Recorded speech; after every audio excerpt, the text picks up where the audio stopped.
Assalamualaikum warahmatullahi wabarakatuh.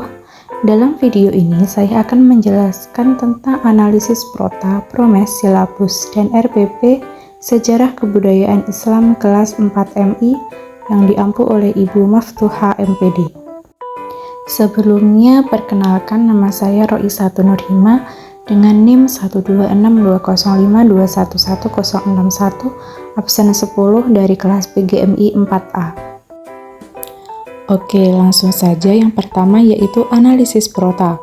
Prota atau program tahunan adalah rencana penetapan alokasi waktu 1 tahun untuk mencapai tujuan SK dan KD yang telah ditetapkan.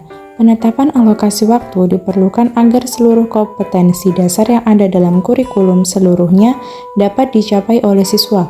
Penentuan alokasi waktu ditentukan pada jumlah jam pelajaran sesuai dengan struktur kurikulum yang berlaku serta keluasan materi yang harus dikuasai oleh siswa. Nah, berikut ini merupakan tampilan dari Prota atau program tahunan. Nah, di sini saya akan menjelaskan mengenai langkah-langkah dalam menyusun Prota ini, yaitu lihat berapa jam alokasi waktu untuk setiap pelajaran dalam seminggu dan struktur kurikulum seperti yang telah ditetapkan pemerintah. Analisis beberapa minggu efektif dalam 1 semester. Yang kedua, melalui analisis tersebut kita dapat menentukan berapa waktu yang tersedia untuk pelaksanaan proses pembelajaran selama setahun. Komponen-komponen yang harus ada dalam menyusun Prota adalah yang pertama, identitas yang meliputi mata pelajaran, kelas, tahun pelajaran. Yang kedua yaitu format isian yang meliputi semester, standar kompetensi, kompetensi dasar, materi pokok, dan alokasi waktu. Di dalam Prota ini menurut saya kekurangannya yaitu kemungkinan keterlambatan materi disebabkan oleh kurangnya siswa menangkap materi yang disajikan sehingga guru harus mengulang-ulang materi agar kelas yang diampunya dapat tuntas. Konsekuensinya adalah menambah alokasi waktu untuk materi tersebut. Dampaknya justru berpengaruh pada SK dan KD yang lain. Nah, kelebihannya sendiri yaitu memastikan tercapainya tujuan pembelajaran. Dengan Prota tersebut membantu guru untuk merencanakan pembelajaran dengan lebih baik dan memastikan bahwa semua tujuan pembelajaran tercapai oleh siswa. Memudahkan monitoring dan evaluasi. Dengan Prota, guru dapat dengan mudah memantau kemajuan siswa dan mengevaluasi pencapaian siswa tersebut terhadap tujuan pembelajaran. Meningkatkan kualitas pembelajaran. Prota membantu guru untuk merancang strategi dan metode pembelajaran yang efektif dan efisien dalam mencapai tujuan pembelajaran. Menjaga konsistensi pembelajaran. Menurut saya, Prota juga dapat membantu guru untuk menjaga konsistensi dalam pembelajaran, baik dari segi materi pembelajaran, strategi pembelajaran, dan penilaian siswa. Yang kedua yaitu analisis Promes. Promes atau program semester adalah program yang berisikan garis-garis besar mengenai hal-hal yang hendak dilaksanakan dan dicapai dalam semester tersebut. Program semester merupakan penjabaran dari program tahunan. Nah, berikut ini merupakan tampilan dari Promes atau program semester. Langkah-langkah dalam menyusun Promes yaitu yang pertama, mempelajari dokumen kurikulum yakni pedoman pengembangan program pembelajaran. Yang kedua, memilih tema yang akan digunakan untuk setiap kelompok dalam setiap semester dan menetapkan alokasi waktu untuk setiap tema dengan memperhatikan kelulusan cakupan pembahasan tema dan minggu afektif. Identifikasi tema menjadi subtema. Tema-tema yang dipilih dan hasil identifikasi tema menjadi subtema dapat dibuat dalam bentuk tabel pada setiap awal tahun pelajaran. Komponen-komponen yang harus ada dalam menyusun Promes adalah yang pertama identitas, yang meliputi satuan pendidikan, mata pelajaran, kelas atau semester, dan tahun pelajaran. Yang kedua, format isian yang meliputi standar kompetensi, kompetensi dasar, indikator, jumlah jam pelajaran, dan juga bulan.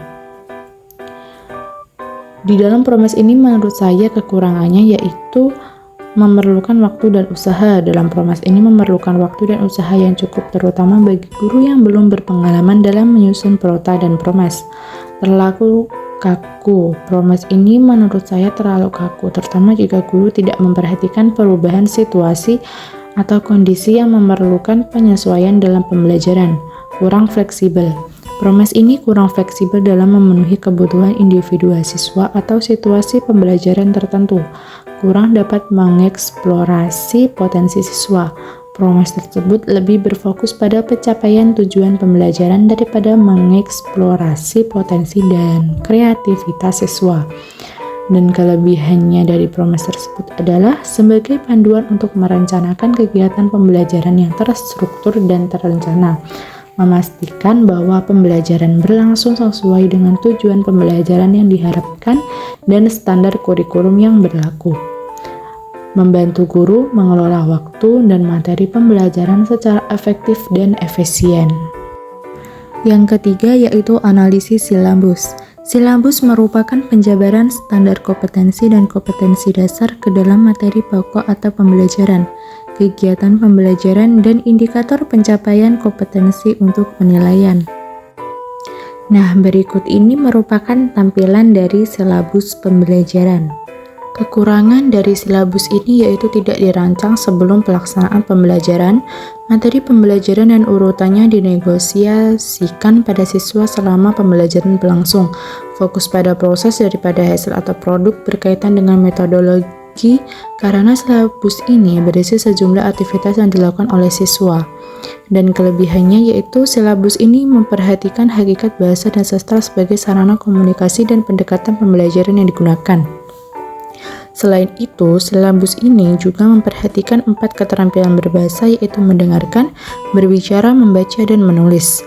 Silabus berbasis keterampilan atau KTSP tidak mengandung komponen kebahasaan karena silabus ini menekankan pada fungsi utama bahasa sebagai sarana komunikasi, sehingga siswa dapat menggunakan bahasa secara tepat sesuai dengan konteks dan situasi. Silabus ini mengorganisasi materi kemampuan berbahasa atau kemampuan akademik yang diperlukan siswa dalam belajar bahasa. Yang terakhir yaitu analisis RPP.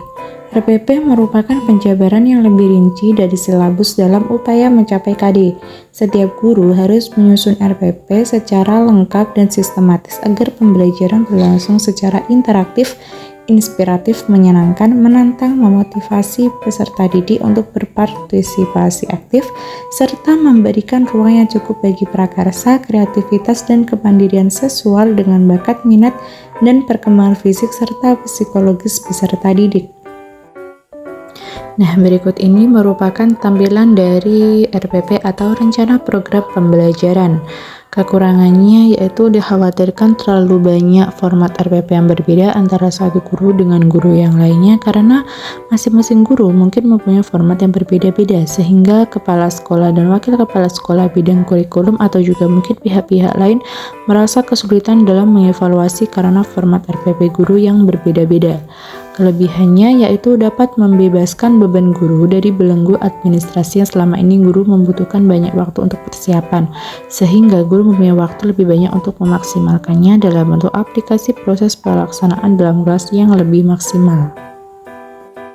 Nah, demikian tadi yang dapat saya sampaikan.